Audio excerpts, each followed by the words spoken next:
I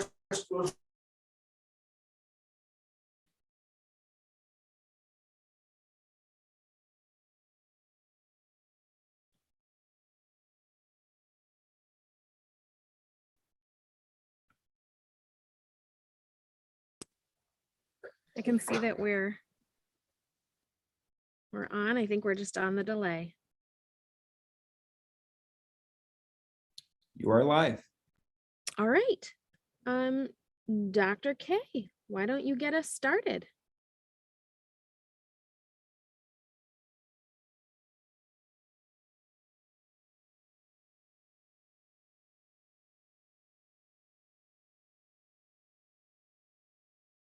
Okay, here we go. I'm off mute now. Greetings, everyone. I want to welcome everyone who's on our webinar tonight. From our mayor, Malik Evans. We thank you for joining us and participating and allowing your voice to be heard. I'm Dr. Kia Nyame, and I am the coordinator for the Office of Neighborhood Safety. And tonight, we invite Victor, Area Strategies, and Melanie, anyone else on Fertility's team to announce themselves or introduce themselves at this time. Good evening. My name is Victor Saunders. I'm the Mayor's Advisor on Violence Prevention Programs. Pass it on to Aria. Thanks, Victor. I'm Aria Camioni Lind. I'm the Principal and Chief Executive Officer of Aria Strategies, which is the consulting practice the ONS engaged to facilitate their strategic plan. I am going to pass it on to my teammates, and I just ask that each of you pass it actively to each other. So next, I'm going to pass it to Tamara. Hello, good evening, everyone. My name is Tamara Lee. I am the editor of Blackout Magazine and a consultant for Blackout Consultants. We specialize in diversity, equity, and inclusion workshops, creating safe spaces for the LGBTQ community and specifically the Black and Brown LGBTQ community, the QT-POC community, all those letters. I will pass it to Anthony Hall. Thanks, Tam. My name is Anthony Hall, and I am part of Aria Strategies. Thanks for having me. I will pass it on to Amanda. Hello, I'm Amanda Smith, also with the Aria Strategies consulting team, and I will pass it to Beatrice. Thank you. Beatrice LeBron, also with Aria Strategies consulting team, and looking forward to working with both the city and the community to do as best as we can to strategize for this new Office of Neighborhood Safety. And I'm going to pass it to Melanie. Good evening, everybody. My name is Melanie Funches. I'm a member of the team from Aria Strategies. And I'm also CEO and principal of Ubuntu Village Works, an organization dedicated to creating culturally responsive healing spaces. And I'm operating this evening in the role of the Trauma and Mental Health Ombudsman, which means that my role here is to help as we understand the things we're going to be talking about can get a little heavy. So I'm here to make sure that everyone is supported in having these conversations. And I will pass it to Ashley. Thank you, Melanie. My name is Ashley. I'm also a consultant with Aria Strategies, and I'm really excited to be here and figure out how we can build together and find some solutions. So I'm going to ground us in what we're calling our norms and agreements. It's really what guides our conversation. And we all may not agree on the same thing, but we agree on the bottom lines and we're going in the same direction. So I'm gonna say some of our norms and agreements. And if you guys have any, you can put them in the chat if you have any to add. But number one, we are asking people, you can turn your video on or off, whatever you're comfortable with. But we are asking folks to mute if you're not the one that's speaking. We all agree that white supremacy is the enemy here, and all of these systems work together to bring us what you see happening in Rochester today. We want folks to embrace both and thinking. We also want to address the concerns in the moment and commit to immediate follow-ups. So if something is said that maybe you guys don't agree with or you don't understand, please feel free to put it in the chat. And if you're a person that's on the panel, please feel free to raise your hand and we'll unpack it together. The other thing is we use intersectionality as one of our lenses. Again, we know that all of these systems work together to create the outcomes that you see now.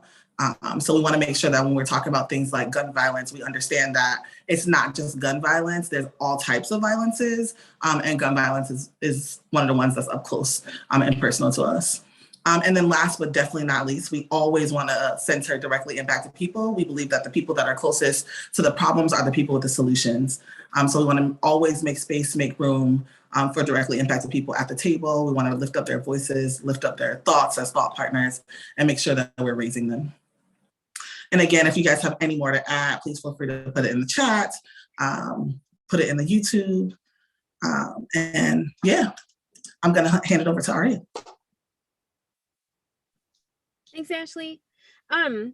Today, we're going to talk a little bit about why we're here, give a project overview. We'll have lots of time for comments, questions, concerns from neighbors. Remember, this is the first of 4 public meetings. We'll share some next steps with you and then we'll close out and adjourn. So to kick off our project overview, I'm going to hand it to Dr. Kia Anyame.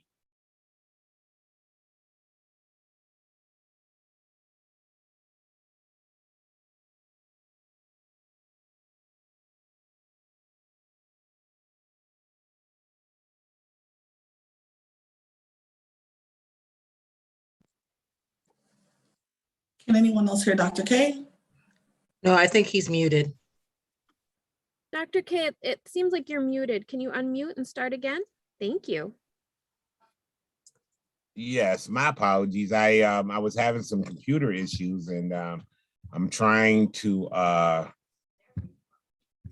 be on. So can everybody hear me pretty good? We sure can. Take it away. Oh, okay. Thank you. All right. The Office of Neighborhood Safety in the Rochester area was founded in May of 2021 by former Mayor Lovely Warren.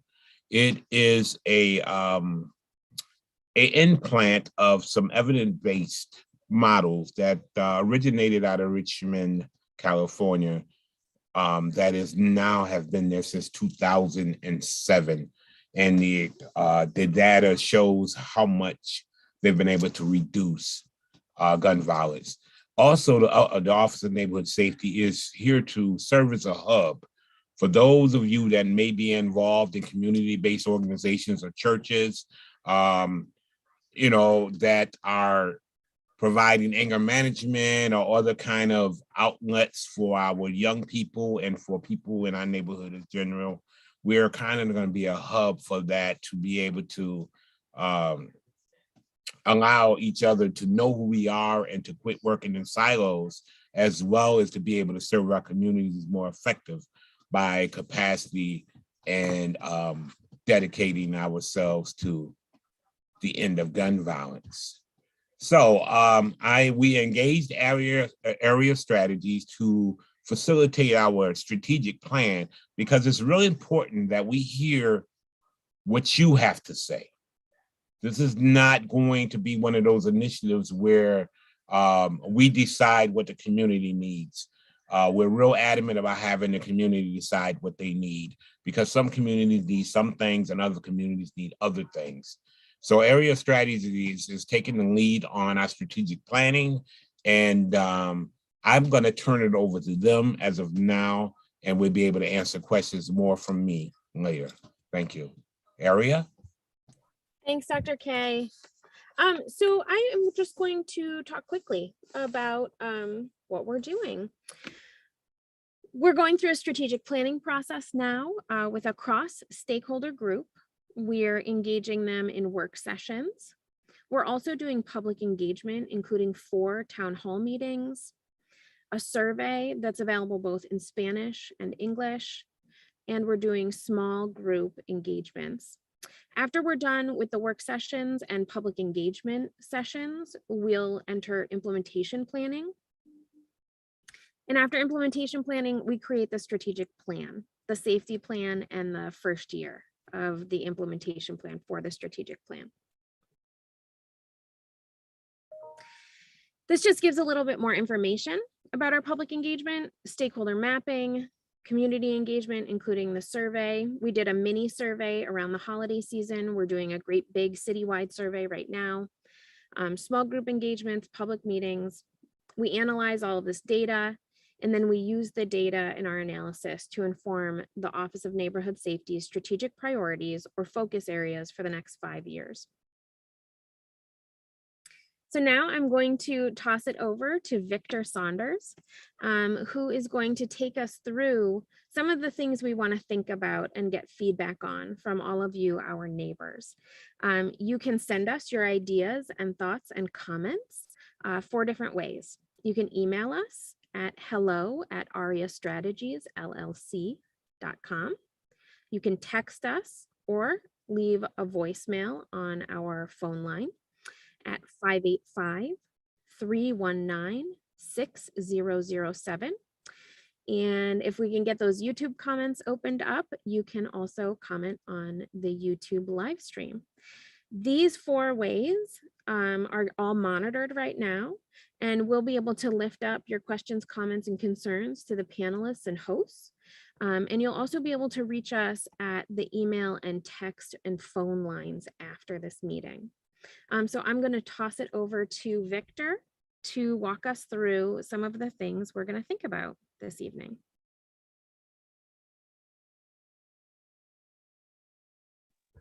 Thank you, Aria. Hello, neighbors. Firstly, what do you need to feel safe? What do you need to feel good about where you live?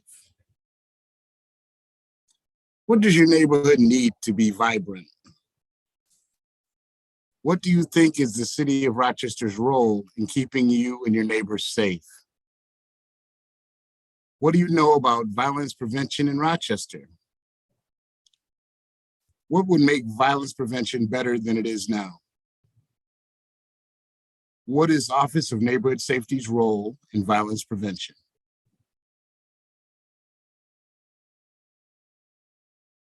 I'll pass the mic to Ashley.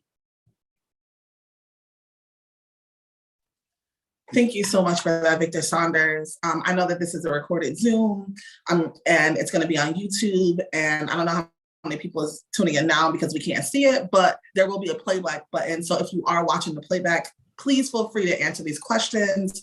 And please feel free to reach out to us again via email, hello@ariastrategiesllc.com. You can text us or leave a message at 585-319-6007. And then, of course, you can put your comments in the YouTube comments. And we're going to be looking at each and every one of them, going over them, and really putting them in their proper place. I think that's it. I'm going to pass it to Melanie Funches.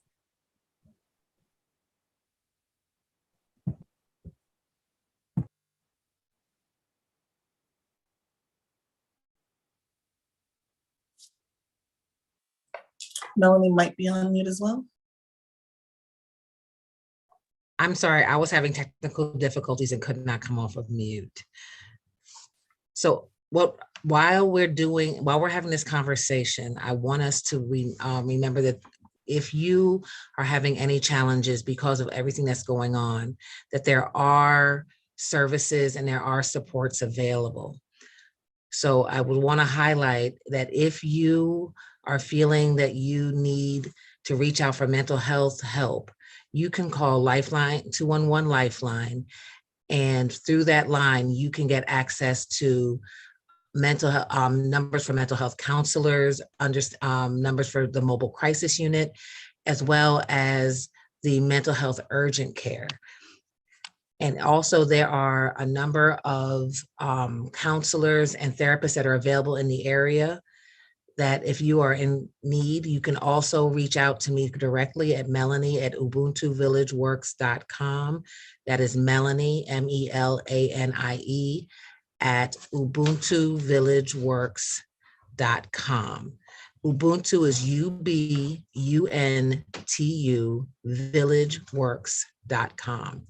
We want to make sure that everyone understands that it's okay to say that you're not okay. It is fully okay to say that you're not okay. There's been a lot going on in the last 2 years. So do not be afraid to reach out for help. You can also put things in the YouTube comments and we can get them from there. Or use a text or phone. Thank you. And I'll pass it back to Ashley.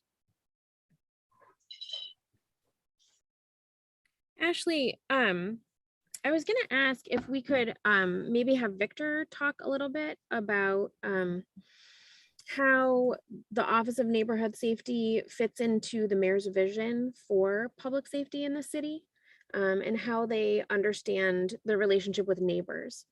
So Victor, could you take us through that briefly? And then I'm going to toss it back to Ashley after your comments to build some conversation among us around these prompts. Thanks, Victor. Definitely. As I said earlier, I'm the mayor's advisor on violence prevention programs. The reasoning behind the mayor starting this particular position is to bring a more cohesive approach to violence prevention and intervention within the city departments and to centralize it within the mayor's office in order to maintain program efficacy and also show that it is a serious priority within his administration. He has the highest respect for our neighbors and wants to have direct effect on the decrease in violence in our communities. We have unfortunately seen an uptick in numerous different violence altercations within the community, and feels that although we have a number of good individuals working to bring the violence to a halt, we're not as cohesive as we need to be. Also, the community itself has numerous anti-violence efforts going on currently, some really special people working within the community. And we all want to be able to work cohesively as a unit, understanding that we all have different roles to play. And in those roles, we don't need to feel as though we are stepping on each other's toes or duplicating services. So basically, my job is to be in contact with all those different entities, finding out who's doing what and where, and make sure that we are trying to maximize our capacity to serve as many individuals within the community and make sure that resources that are needed by those most in need are accessed at a high level. Great. Thank you so much, Victor. That was really helpful. Ashley, I'm going to toss it back to you to help facilitate some conversation between our panelists and hosts. And we've got some folks watching. And if you are watching and you have thoughts, comments, feedback, remember you can email us at hello@ariastrategiesllc.com. You can text or call us at 585-319-6007. And you should be able to live chat us in the YouTube comments. I put the ways to contact us in those live chat comments. So let us know what you're thinking. Let us know what you think about these prompts. I'm going to pull that slide up again and toss it over to you, Ashley. Thank you, Aria. I have the prompts on my laptop. So if we could go to the regular screen so we could see each other, that probably would be more helpful.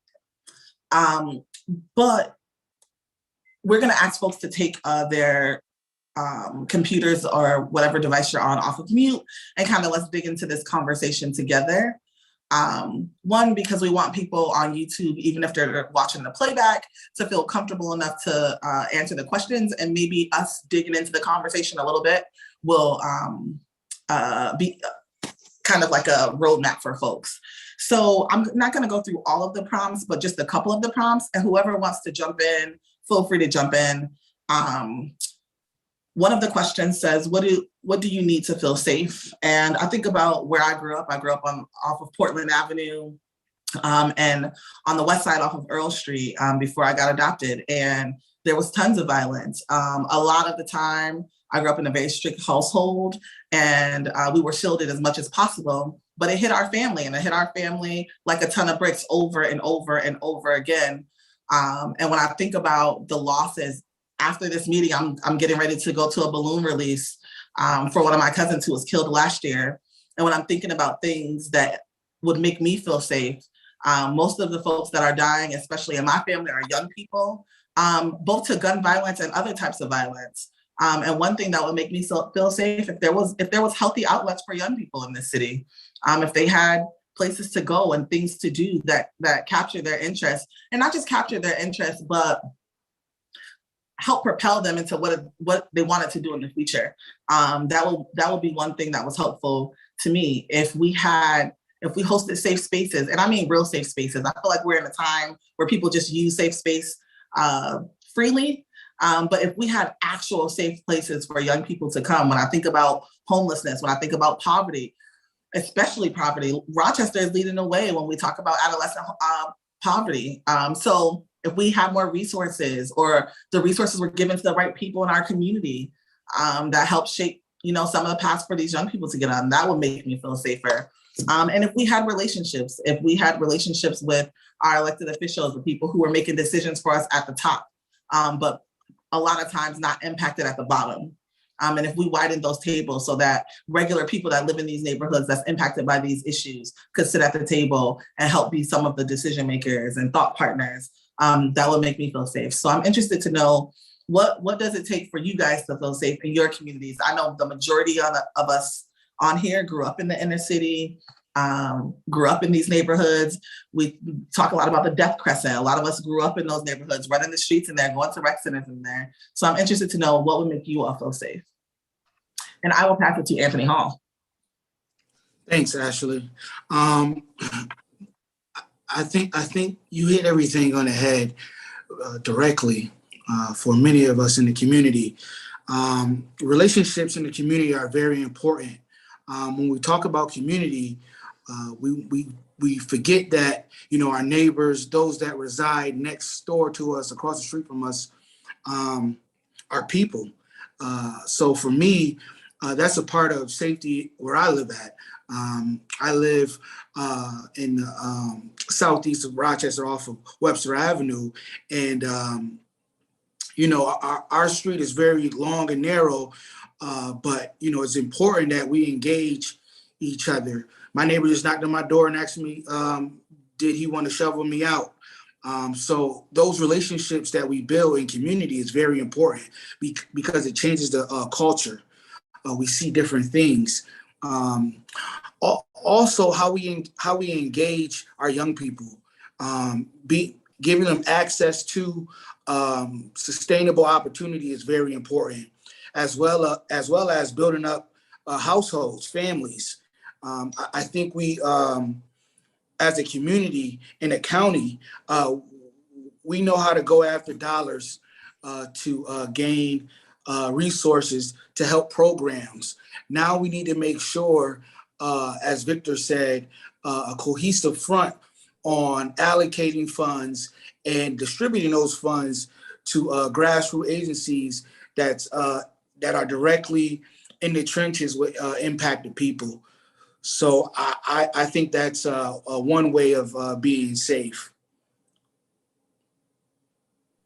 Thank you for that. Oh, okay. You're welcome. Thank you. I was going to pass it to Tamara Lee next. I know she's done tons of work in this community. She has 2 beautiful sons. So I'd love to hear. So safety for me, like Ashley said, I'm a mom. And I think that once you become a parent, safety automatically becomes how safe your children feel where they live, and how safe you feel your children are where you live. So that's always my first thought when people ask me about what safety looks like for me. 2.5 years ago, my oldest son was actually attacked after a football game at East High when he went to go see his friends play, and he just happened to get separated from his friends and get caught up in someone's gang initiation, and they broke his orbital bone, and he had to go through extensive physical therapy and trauma because of that incident. His friends were all traumatized. They had to carry him out and find an ambulance to take care of him. And I've lived in Rochester my whole life. And once that happened for me, it was hard for me to ever feel safe in Rochester after that. It changed everything. I mean, it used to be 2:00 in the morning and we used to be up and down Plymouth Avenue just with our friends. And it never really occurred to me to be afraid. Once my son was a victim of random violence, and this is a good kid. I mean, every kid is a kid, but he's a good kid, and he just happened to be in the wrong place at the wrong time. Except the wrong place at the wrong time was exactly where he was supposed to be as a sophomore in high school at a football game at a high school. Like, he was where he was supposed to be, but violence found him there. And no matter how well I taught him or well I raised him, or how protective I was of him, there was nothing that I could do to save him from that moment. And so safety for me has always like radiated out of that moment for me, because I'll never forget flying from the west side to the east side because he was way across town, and having to fight through police officers to get to the crowd because they had blocked up all the streets and turned all the buses around so no one could get over to the incident, and leaving my car parked in the middle of the street, crying, bamming on ambulance doors, trying to figure out which one my son was in. And thankfully, my son came home. And there's so many mothers whose sons and daughters haven't come home. And so when I think about violence, I can't help but think about that night for me. And it was literally the most terrifying night of my entire life, because I didn't know how I was going to find my baby. His friends just called and said that he was in trouble and he was unconscious and he was in an ambulance. I didn't know. And so they opened that back door and he sat up and looked at me that he was alive. And so for that 20 minutes of time, the fear that I felt in that 20 minutes, I can't even imagine what it feels like to be a parent that has lost a child in our community. Would never want to, and think about those parents all the time, because I know that 20 minutes almost took me out. So I can't imagine having to live with that level of grief every day, all day long, which is part of why I've always had such a heavy commitment to the community and to the kids, but even more so since that point, to try to find solutions, because no child should have to live through that. No parent should have to experience that. No family, no community. Part of what I do is work a lot with the queer community as well. And I think that it's important to bring up that it's not only, I think Ashley may have said it, about safety and like what safety really looks like. And it's about not just being safe where you are, but being safe as who you are. And so, not only can you walk through a neighborhood and get from point A to point B safely, can you do that as being your authentic self and not have to worry about being a greater target to violence or putting yourself in jeopardy. So those are all of the major issues that I think about when it comes to safety. I'm 5'2", but I think I'm tough. So, I can walk from one side of the city to the other and not think much about it. But like I said, once you become a parent, it's a whole different conversation, because when you become a steward of these children's safety and knowing that you can't, no matter how hard you work and how amazing your kids are, that you still can't protect them, that's terrifying. And so that's where safety lives for me. Thank you for that, Tamara. And as we go into the next question, and I'm going to tag in other people here, I want to remind us that violence isn't just physical. Violence isn't just guns. It's not just domestic violence. Violence is also poverty. Violence is also homelessness. There's a large percentage, and I'm saying large because I can't remember the exact percent, but it's well over 50% of our children coming home from school every day living under the poverty line. So under the poverty line means some of them are coming home with no RG&E. Some of them are coming home to no parents because their parents have to work 2 and 3 jobs just to make ends meet. Sometimes we have parent-teacher conferences and parents don't even show up, and we like to think, oh, the parents aren't invested. But no, there's so many things happening on so many different fronts that violence, I want us to be very clear that violence is not just physical. What's happening in Rochester is violent, extremely violent. And it's on the backs of not just poor Black and brown people, but our children. And hearing Tamara and Anthony's response, that's the theme that I hear, raising the kids. And when I say raising them, I don't mean like just growing them up to be adults, but lifting them up and putting our back into keeping them up, whatever that looks like. As we go into the next question, I'm gonna call on Dr. K first, and then Beatrice LeBron. The next question is, what does vibrant neighborhoods look like to you all? I was driving down Hudson the other morning at 7 a.m. And although when I was a kid, I was always in that area. I lived on Durnan for a long time, but driving down Hudson Avenue at 7 a.m., I was very, very sad. So I'm curious to know, Dr. K, what does a vibrant neighborhood look like to you? Thank you, Ashley. You know, when I contemplate and I think about a vibrant neighborhood, I think of a neighborhood where neighbors know neighbors. I can recall that being early in my life growing up here, that everybody in the community knew everyone. And then I've also experienced that just randomly asking or paying attention that a lot of folks today, the individualization is so strong that they may live in a place for 3-4 years and not know who their neighbors are. I think that's very important for a viable neighborhood, as well as I think that it's important to have those things that are needed, sort of like Maslow hierarchy of needs, right? You know, we want to have grocery stores in the community. We want to have neighbors talking to each other. We want to have businesses in the community that represent the community. And we also want to have refuge. Once upon a time, the refuge was the Black church or the church in the community, you know, whether it was Black or not, right? Today, it is closed doors, boarded up until time for services type of thing. And I think that a neighborhood that's vibrant is one that communicates, one that understands that I am because we are, period. So I move it on. Thank you for that, Dr. K. I love that I am because we are. Thank you for that. And I'm really excited to hear from Beatrice LeBron. Thank you, Ashley. And thank you for that too, Dr. K, because for me, when I think of like a vibrant neighborhood, I think walkability for kids and playability for kids, right? Can kids go out and walk to and from safely where they need to go? And, you know, part of that safety is also neighbors knowing each other and knowing each other's children. And I think that's why it's so critical to know your neighbors, so that if I know a kid and I see them, you know, doing something that I know that they're not supposed to do, that I can lovingly check them and know that I could go talk to their parent or guardian, and that it's going to be all good because we're neighbors and we're doing this out of love and respect for each other.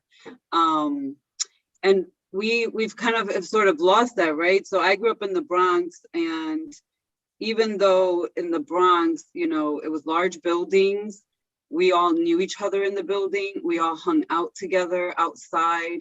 My dad would go turn on the fire hydrant. We would close the street and have block parties. We didn't have to go through this technical support process of getting a permit through the city, but that's just how it was. We just popped it open, closed the street, and all the kids came out and hung out, and the adults that were around kind of helped supervise the kids.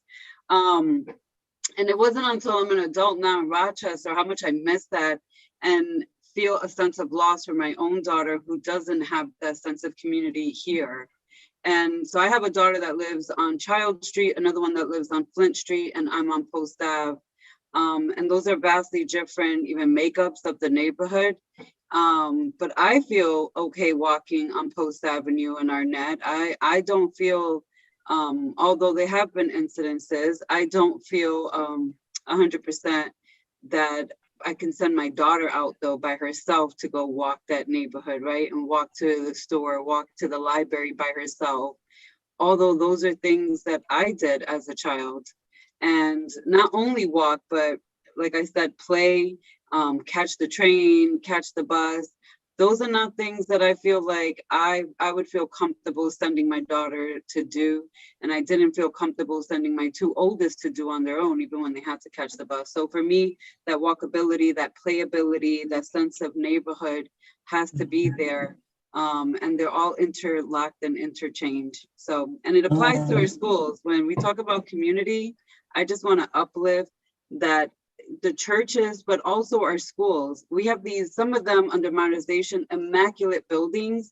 Those buildings should be open to the community for community use and space when school is not in session or classes are not in session. Thank you. Thank you for that, Beatrice.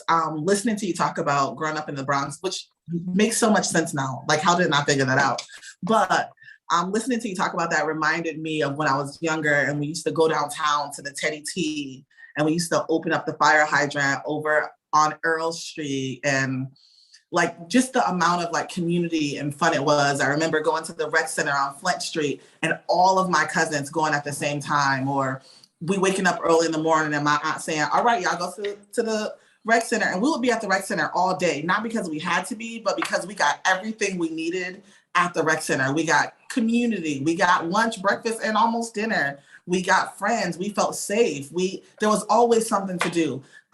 So just listening to you talk about that made me reminisce about what Rochester was previously. And when I think about some guardrails that was set up, why weren't we, playing with guns? Why weren't we doing all of these things? It was, we were so busy occupied trying to win double dutch competitions at Flint Street Rec Center. We were occupied trying to win boondoggle contests, and guess how many jelly beans was in that thing. So all of those things. And I feel that same sentiment that my daughter doesn't have that type of community. And I'm glad we're having this conversation, because once you know better, you do better. And we have the opportunity to shape the future that we want our children and our grandchildren to live in. I have one more question, and I want to tag in maybe Victor Saunders and Melanie Funches. And I'll say Melanie Funches first. I know that most people, including adults, call you Mama Mel. Including myself, and I'm 36, and I still call you Mama Mel. And I know what you've been to the community and to the young folks that's in this community. So the next question is, oh, my computer just went blank. Okay, it's back. What could we do right now to make violence prevention better than it is? And I'll start with Mama Mel. Well, thank you, Ashley. I want to make sure that before I start my comment, to ask folk, if you're on YouTube and you're having a hard time commenting, please refresh your page and see, and because the comments are on, but try refreshing your page. And what I think about violence prevention, I think we think of violence prevention, how to stop the fight, right? Or how to stop the shooting, how to, at that point. But all the things that we have talked about previously to now, double Dutch contest, all of that is violence prevention. Because my thing is, we are building relationships. Like, I'm also from the Bronx, right? And I'm significant, I'm a good bit older than BB, but I also remember playing skellies and double Dutch, and they closing off the street and opening up the hydrant. And I've been up here so long that I remember, when they would do it here. After I moved up here and I was living here, and I'm East Side, and I tell people know, I said I rep East Side all day, Avenue D, right? And it was about relationships. I remember being on Avenue D, and we laugh about it now because we're all adults, but 3 houses down from us was Twin Mama. No one ever knew what her name was. Her name was Twin Mama because she was the mother of a set of twins. Right. But we knew that if we went out and my mom wasn't around, or, we can go to Twin Mama house and she would take care of us. Right. Or she would take care, even when I got up, went away to school, came back, when my kids were little, if the Kings were out, if Twins mom was out, if these people were out, they would look out for my kids. Right. We're losing that. And I feel badly for my children as well, because I remember a time when you could ask a parent, where are the kids? Oh, they're outside somewhere. And it wasn't a thought that you had to have your finger on the kid. And something I want to think about, like violence prevention, is what do you see physically? Like, Ashley, you talked about, Violence is not all physical. If I walk out of my door every day and all I see is blight, if the garbage men come and they're taking the garbage off the street, there's more garbage in the street than there is on the truck. If I cannot see flowers, if I don't see grass, if I don't see, BB talked about playability, that is violence. Because what it says, the message that it says, because you don't see it everywhere, is that some people are more worthy than others. And you may feel a way, right? And behavior is a communication of unmet need. The bigger the behavior, the bigger the unmet need. So when I'm talking about violence prevention, I'm talking about meeting the need before the need becomes big enough to become a big behavior. Because when we talk about the fights, we're talking about the shootings, all those are big behaviors because they're big unmet needs. Because when that kid needed to be affirmed, when they needed to have people wrapped around them, sometimes some of those needs did not get met. They didn't feel heard. They didn't feel seen. They didn't feel respected. So when I think about what violence prevention could be, I'm thinking about things about when kids starting in kindergarten, pre-K, building those villages, building, like Dr. K said, I am because we are Ubuntu. That is violence prevention, because if we're in relationship with one another, we are less likely to harm one another, right? If we're a good relationship and if we get skills to mediate conflict as part of just natural part of growing up, we will have more tools to talk with the people that we're in relationship with. And if the adults who should be the adult protective shield are there, watching and minding and checking on stuff, it's all about the relationships. Violence prevention is relationships. Yes, it is. And it's not just the job of Office of Neighborhood Safety. It's not just the job of Pathways to Peace. It's not just the job of the rec centers. It's the job of all of us, and that's when I see violence prevention. It's me knowing that, my child goes out and they see Vic and I tell them Victor's going to be at the thing. If anything happens, you look for Vic. That's violence prevention.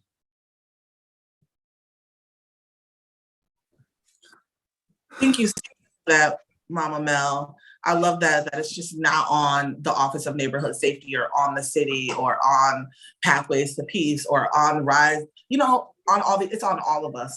It takes a village. So I appreciate that. I'm going to toss it to Victor Saunders. Do you want me to repeat the question? Yes, please. I get caught up when she starts talking. I get caught up. The question is, make violence prevention better than it is right now? What would make violence prevention better than it is right now? And I think she said it clearly. We, as a community, is what's going to make violence prevention better. We engaging our young people and communicating with our young people, not being scared of our young people. Them not being able to have the perception that they could bring fear in somebody that's already protected by something greater than what's presented in front of us. I really liked what you said, Ashley, and I've seen you growing up, and it's, the kids are definitely going to drive what prevention looks like. Mm-hmm. And they're going to drive what prevention looks like as opportunities are made available to them. When you were talking about the rec center, I was raised at Carter Recreation Center. And before that, Lewis Street Center. And, when you talk about the things that we were able to do, that these kids aren't able to do, I want to bring that back. As you were talking, I'm thinking, I've been on my job now maybe 30 days. Mm-hmm. And if you would have asked me 6 years ago before I started working at the school, was I ready for this job? I would have told you no. Because I need the opportunity to go spend time in a school setting and work in the social emotional space and really allow myself to get to know what it takes to stop violence from the kindergarten and first grade level all the way up to a high school level and beyond. And I understand that when kids' social emotional needs aren't being met, a mindset is formed. And if that mindset is not interrupted within their growth, that it can fester and become a major problem that's not rectified. What makes me think that violence can be better is when I run into kids that I've known since they were children, now they're grown adults, and they say, you know, I remember when, and you can feel that they miss that, they have a loss about that time in their life when they had no worries. And as children, and dealing with children in a school setting for as long as I have, and dealing with a large number of children who were dealing with traumas on a regular basis, you can see that having an opportunity to be away from what the norm is, if the norm isn't healthy for them, you can see the brightness in their face come back. You can see the happiness in their gait and how they walk and talk comes back. One of the biggest components I feel that we as a community are going to have in making violence prevention better is the reteaching of how to be not only civil, but care for others, our neighbors, and others we don't know. Our kids have been taught to distrust. Our kids have been taught to don't talk to that neighbor because you don't know them.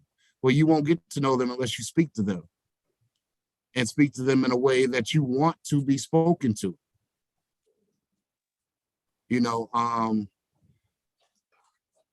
people have asked me, well, you know, you got a big job. What you gonna do? I said, I want to offer kids any and everything that they've ever wanted to do and open their minds up to the prospect of things they never thought they'd try. In my first 30 days on my desk, I have a program where kids can go ride horses. I have another program where kids can go to skate lovers. And I want to bring back the history of skating to Rochester. Summer jobs, rec field trips, going to Minden Ponds. Minden Ponds to me was like going to the ocean. That's how happy it was. That's how happy I was knowing I was going to Minden Ponds. You know, Christmas at Midtown with the monorail. There are new traditions that we have to start for our children that will allow them to open their minds and be bright about it and feel safe, and knowing that I can meet a new friend today just by talking to somebody I don't know. You know, how happy I used to be when I come home, my mom was like, how was your day? I met a friend today. It made my entire day. I made a friend today. I have grandchildren now. And I live in the household that I was raised in. And when my grandkids are out on the street and other children walk by, I said, you say hello. You say hello. That's your neighbor. Allow them to say hello to you. And I want my neighbors to recognize you. And you recognize your neighbor. You know, you see Miss Phyllis, or you see Mr. Watson, or whoever you see. These natural helpers in the community we're also gonna be knocking on their door and asking them to give of themselves. We're not gonna allow individuals that don't want the rest of the world to be civil make our people lock themselves in their homes, in their neighborhoods where they've paid for their own properties. You know, I want kids to be happy to see these elderly people in the community able to sit on their porch and teach them something that they otherwise wouldn't know. That's prevention. That's prevention. You know, look, these are different things that I think about. When Tamara was talking, my heart went out to her as well, because as a street worker, we used to have to work a lot of different events, and understood that there are certain individuals within the community, and to this day still do feel like they can go to what we perceive as a safe space and make it unsafe for individuals that didn't come there with malice in their hearts. They came there for what they were supposed to be there for, supporting a friend, supporting a loved one, and what that loved one loves to do, and that's play a sport. but we have to be more diligent as a whole. It doesn't fall on law enforcement. It doesn't fall on Pathways to Peace. It doesn't fall on anybody, but any other adults or anybody else in those spaces understands what the traffic looks like when something's getting ready to happen. We all know what it looks like. We can't, when that starts to occur, we can't turn a blind eye to that. When we see individuals start milling around and moving to a right direction, we have to step into that and let somebody know, listen, we're not having that. That's not going down like that. That's what prevention is to me. Not being scared to step up and say something when it's time to say something. I'm not saying put your life at risk if you don't feel safe, but there's safety in numbers, and that's prevention. That's prevention. You know, us being willing to communicate with these kids and allow them an opportunity to communicate with us and make them say your whole name. I'm not Mr. You're not Miss. You're Miss who? Make them say your name. They've become accustomed to talking down near their clothes. Make them say your name. That's prevention. That's building a relationship.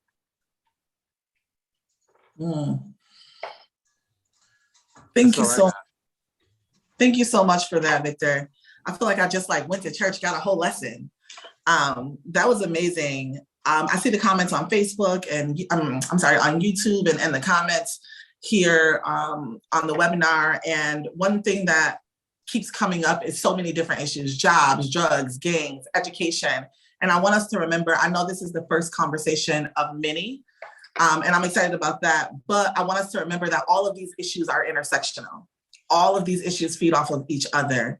And it's important that when we're talking about public safety, when we're talking about solid solutions, and when we're talking about strategic plans, that we are looking through a lens of intersectionality and a critical lens on racial justice. I saw Dr. K had his hand up, and then I know we can talk about this forever. And I know we have a certain amount of time allotted. So after Dr. K, I want to toss it over to Mama Melanie Funches, to talk about some resources that's available to us. Okay, and you stole the thunder, but that's okay, because I was going to say exact words, and that's because it's so true. See, what I really, really work hard to help others understand is that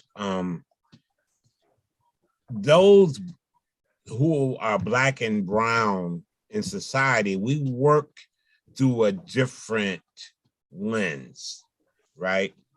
We call that lens axiology, or the value of the group, right? So when we talk about relationships, understanding that relationships is the most powerful thing that we have in our communities, simply because that's who we are. We don't care how many degrees you got, how much money you got. What we care about is how you make us feel, right? So when we're talking about our young people, we can see very clearly that many are fending for themselves simply because we have dropped the ball. I don't put it on our children, I put it on us adults. Simply, trying to take care of life, so on and so forth. So one of the things about prevention that I really, really will continue to build on, and I know I will have the support of Victor Saunders, is to make sure that we understand that we are great. We're not those deficits that we're taught sometimes in school, in other spaces that make communities such as ones that have a lot of violence and incivility, that they are nothing, or that they didn't do this or do that. I think it's always important to make sure that our children know that they can stand proud and that their history is the oldest in the world. Why do I say all that? Simply because when we think better of ourselves, we do better of ourselves. One of the reasons why our young brothers and sisters sometimes can really take a gun and shoot someone is simply because they're killing what they hate the most, themselves. And that's systemic. We're running out of time, so I'm not going to talk anymore. but I'm going to pass it on to Mama Mel.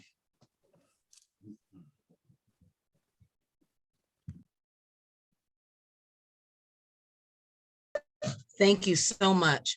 I just wanted to take some time to talk about some available resources. I know we don't have a lot of time, but I want to highlight just one particular resource. This is not a commercial. This is just stating. Sankofa Family Counseling at Sanford is a Black practice, is a practice of people of color. And many times people of color have a hard time reaching out for help because the help does not come from people that look like them. So I just wanted to highlight that we have a resource in this community that many the people may not know about that does offer clinical services for people of color by people of color. Black Also, and Latinx. Yes, Black and Latinx when we're saying people of color.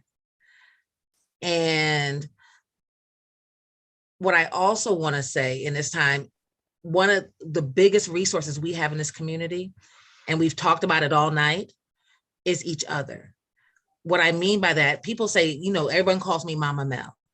The way I got to be called Mama Mel was because someone tried to call me Miss. And I said, you need to use my name with a handle, which is old school saying, if you're gonna call me Miss, you can call me Miss Melanie. And then as I made relations, said, that doesn't work for me. Can I call you Mama? Can I call you Auntie? So I'm Mama Auntie, I'm Auntie Mel, I'm Mama Mel, because it's relationship.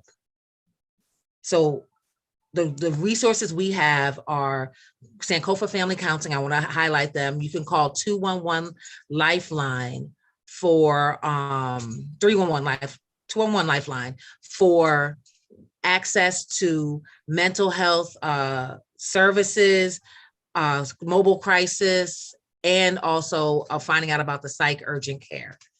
And also you can reach out to me directly at Melanie@UbuntuVillageWorks.com. Melanie, MELANIE at UBUNTUVILLAGEWORKS.com. UbuntuVillageWorks.com. Thank you. And I'm turning it over to Aria. Thank you. In our last minute together, I just want to let you know that your ideas, comments, questions, and feedback are very important to this process. We are collating all of those with our public meetings, our survey responses, our small group engagements, and we're going to use those to surface the strategic priorities for the Office of Neighborhood Safety. What comes next is that we'll do 3 more meetings. We have 2 coming up in Spanish and 1 more in English. You can visit the Office of Neighborhood Safety website to find out more about those meetings at cityofrochester.gov/ONS. You can continue to send us in your feedback and comments. Please take the survey. Please encourage your friends and family and loved ones to attend these public town hall meetings. And to close us out, I'm going to toss it over to Dr. K to say goodbye to everybody and remind you all that the mayor is hosting another public engagement right after this for focusing on the northwest quadrant of the city for our search for a police chief. So Dr. K, I'm going to toss it to you to say goodbye to everybody. Yes, thank you. First, I want to thank everybody for coming and participating and being a part of the solution. And as we move forward, there are some other dates that are coming up, and we will make sure those are posted widely for you to find out and be able to be part of.